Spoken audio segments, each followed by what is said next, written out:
Bienvenue sur le podcast Mise en lumière holistique. Ce podcast a pour but de rendre accessible et surtout compréhensible le développement personnel, l'univers de l'énergétique et la spiritualité. Mise en lumière holistique est là pour vous apporter des clés de compréhension dans votre cheminement intérieur spirituel. Des clés pour avancer, comprendre et œuvrer sur vous-même. Je suis Véronique Thorezin, coach, mentor et thérapeute holistique quantique. Et c'est la maladie, une sclérose en plaques, maladie neurologique dont je suis atteinte depuis plus de 15 ans, qui m'a permis de découvrir et plonger dans le monde énergétique il y a plus de 10 ans maintenant. De par mes propres expériences, mes connaissances acquises, mes compréhensions qui sont devenues aujourd'hui mon expertise, je vous accompagne avec ce podcast pour un moment de partage, afin de vous permettre de transformer votre monde intérieur et votre vie pour retrouver votre pouvoir intérieur et votre souveraineté.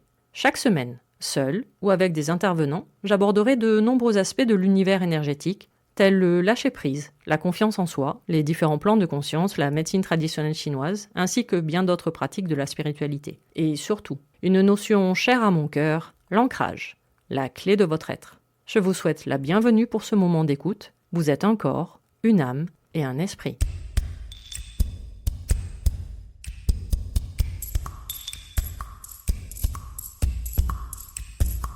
Bonjour et bienvenue pour ce nouvel épisode du podcast Mise en lumière holistique, où j'aborde aujourd'hui un passage qui va au-delà d'une symbolique émotionnelle. La ménopause, période de la vie d'une femme où ses règles s'arrêtent définitivement. Ménopause venant du grec ménos, qui veut dire règle ou menstru, et posis, arrêt, donc l'arrêt du cycle ovarien. Je pense que vous commencez à me connaître sur ce podcast et vous vous doutez bien que nous allons approfondir beaucoup de compréhension et surtout voir cette période différemment. D'ailleurs, vous aurez le privilège d'avoir 2 épisodes, celui d'aujourd'hui, toute seule, et la semaine prochaine où je serai accompagnée de Mathilde Thiésy, coach en santé hormonale. Je vais donc essayer de chercher à comprendre cette période, enfin, ces périodes. Car il y a la pré-ménopause, période précédant la ménopause avec ses fluctuations hormonales, puis la ménopause, phase où les ovaires arrêtent la production des oestrogènes, et enfin la post-ménopause, c'est-à-dire la période jusqu'à la fin de nos jours.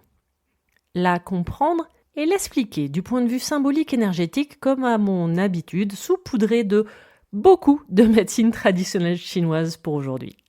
Mon but est toujours de vous apporter plein de pistes de réflexion différentes que vous devez ensuite vous approprier par rapport à votre mode de vie.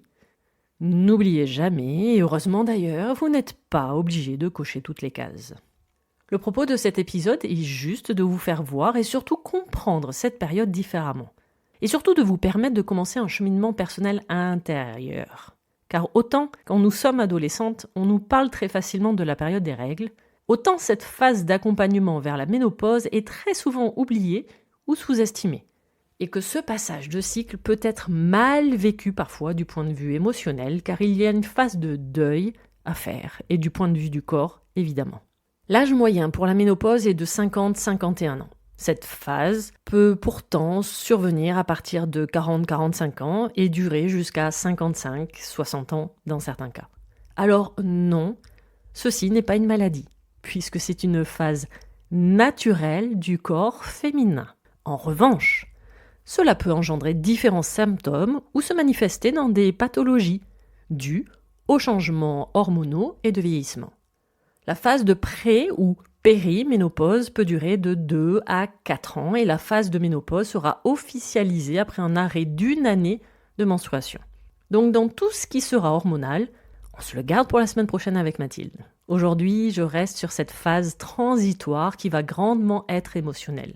Le processus normal pour la femme, petit rappel.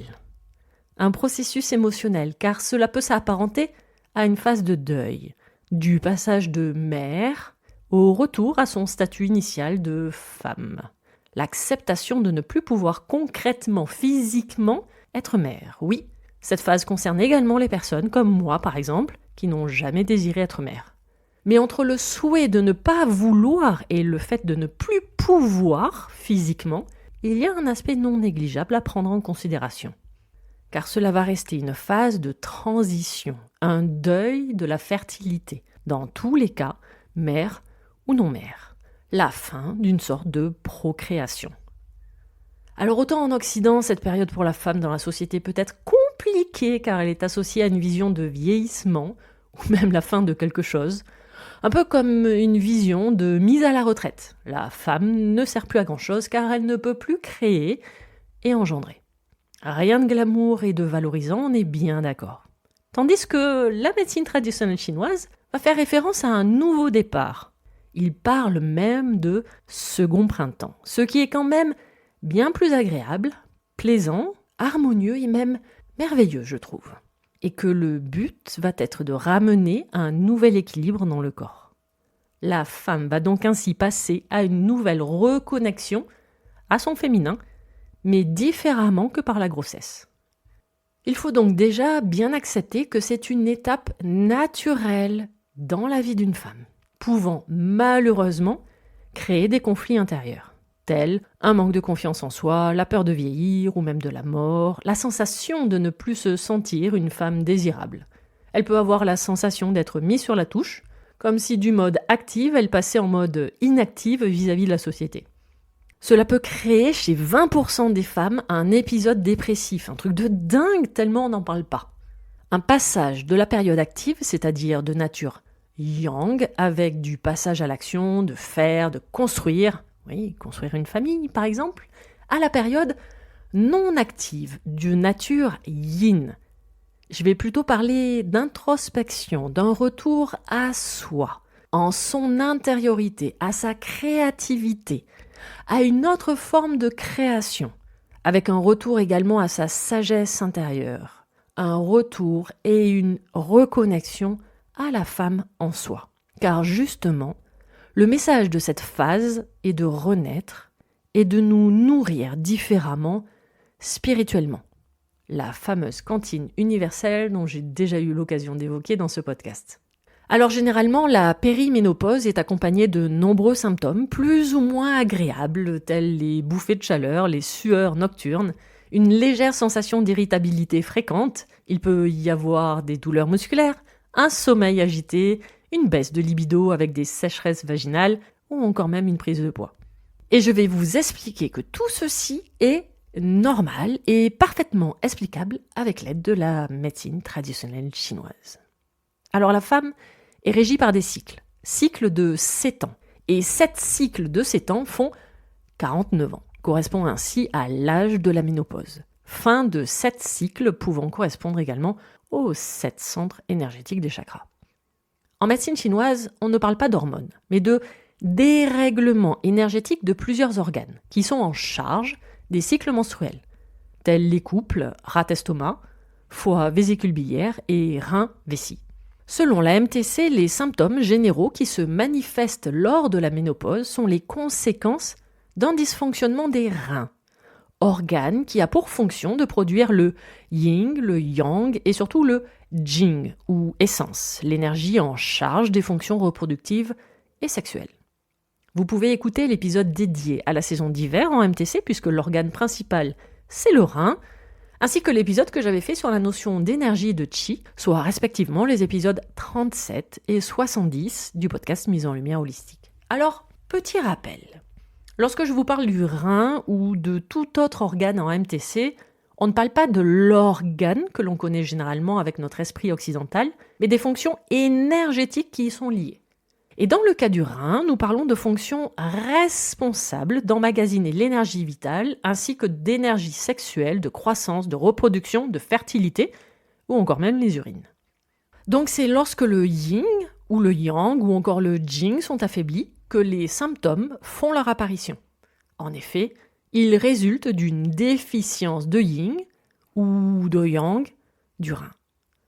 Ils peuvent en plus être aggravés par d'autres syndromes tels que de l'humidité, une stagnation du qi ou une stase de sang par exemple. Tout ceci sont des termes spécifiques à la médecine traditionnelle chinoise.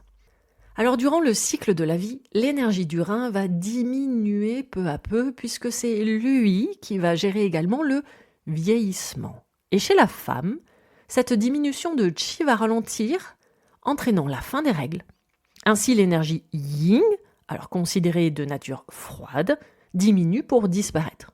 Du coup, l'énergie yang, de nature chaude, comme le feu, va apparaître plus forte. Alors que ce n'est pas le cas, c'est juste la résultante d'un déséquilibre yin-yang. Et avec ce yin déficient, apparaissent des symptômes de yang, donc chaleur-feu prédominant, tels les bouffées de chaleur, les sueurs nocturnes, l'agitation ou encore les symptômes d'assèchement. Cette énergie yin est associée à l'oestrogène, mais tout ce qui touche le système hormonal sera abordé la semaine prochaine. Donc prenons le cas des bouffées de chaleur, élément star de la préménopause. Du point de vue symbolique, il s'agit d'un conflit intérieur, comme une sorte de lutte entre le côté féminin, yin, pas encore totalement équilibré, et le côté yang, encore trop prédominant. Et en plus, je vais être en conflit avec moi-même. Et plus je vais être en conflit avec moi-même, plus je vais créer de la chaleur. Plus la chaleur va monter à la tête, créant ainsi des maux de tête. Signe d'un entêtement de ma part, du refus de ce passage. Les bouffées de chaleur que j'expérimente à la ménopause manifestent un conflit intérieur et mon côté féminin se fait étouffer par ces symptômes que mon côté masculin va provoquer.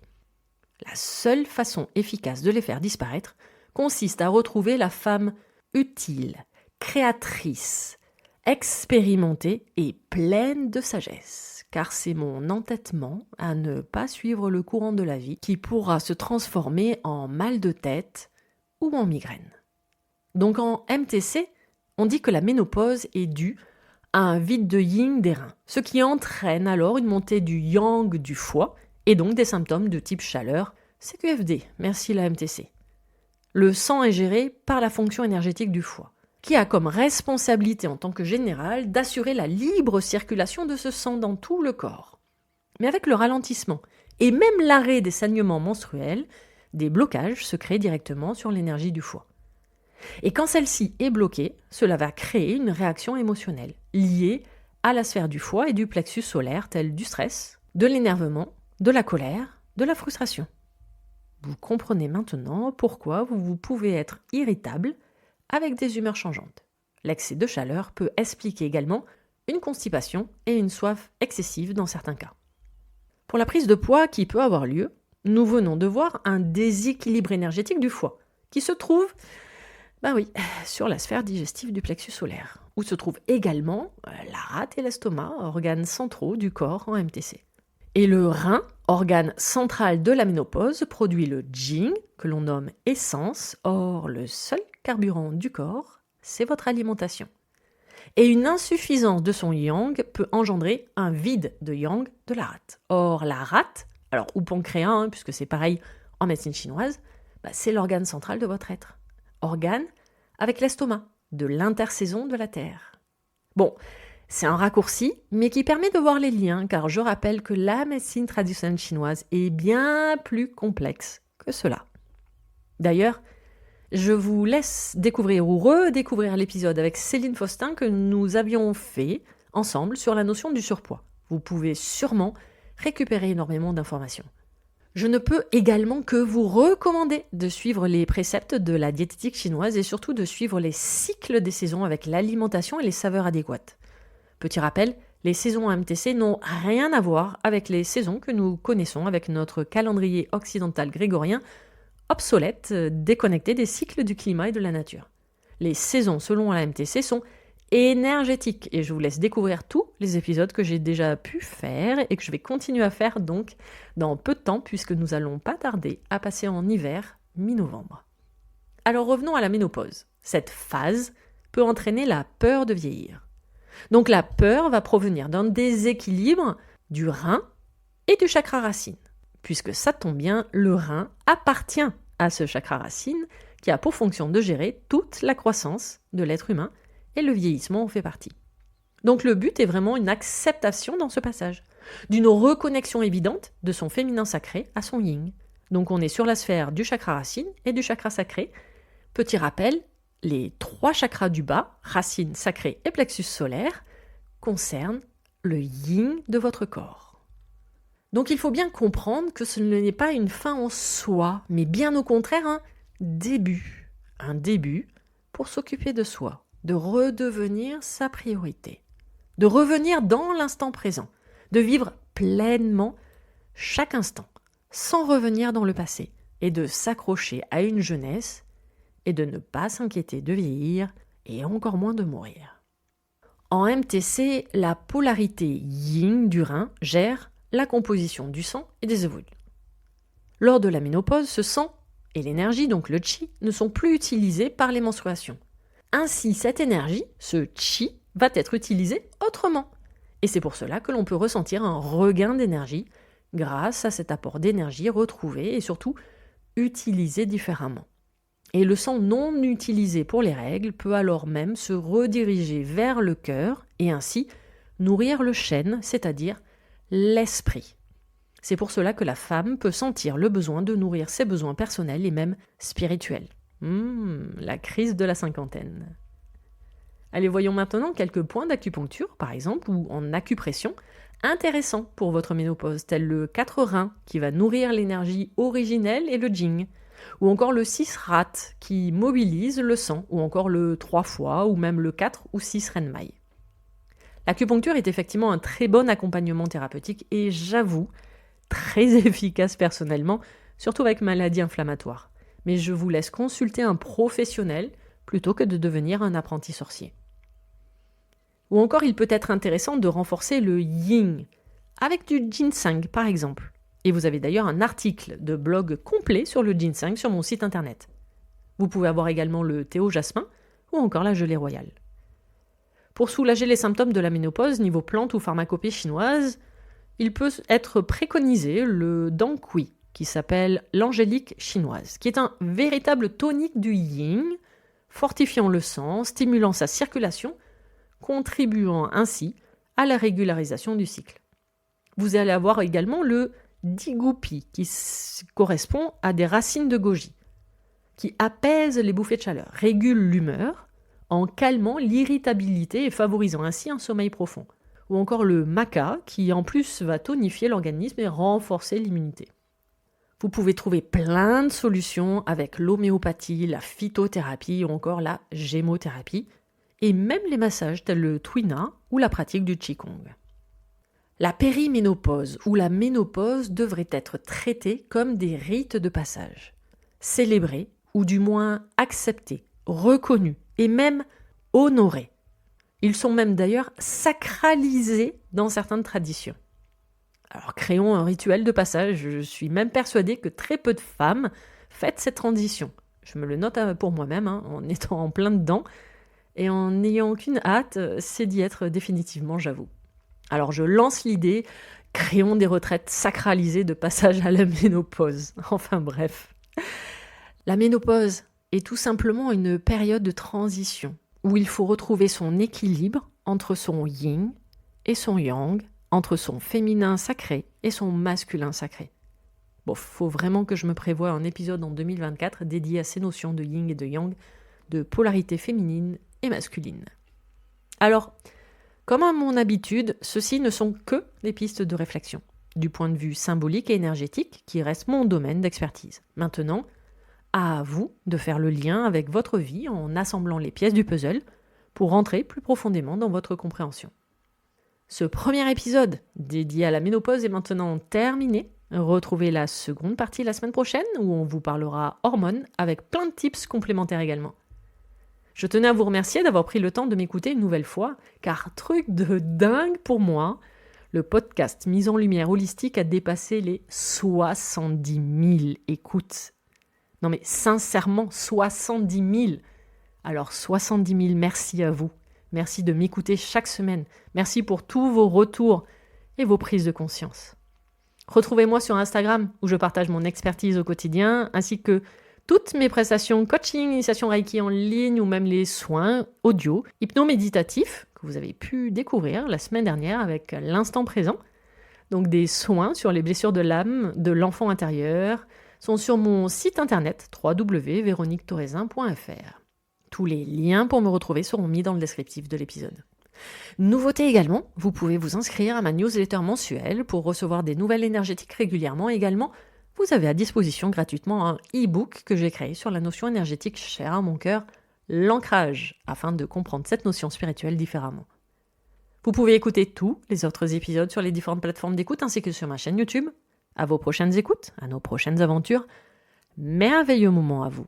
Pour ne manquer aucun des prochains épisodes, n'hésitez pas à vous abonner sur votre plateforme d'écoute favorite, à commenter, à noter et même partager le podcast Mise en Lumière Holistique. Vous êtes un corps, une âme et un esprit et n'oubliez jamais, vous êtes précieux.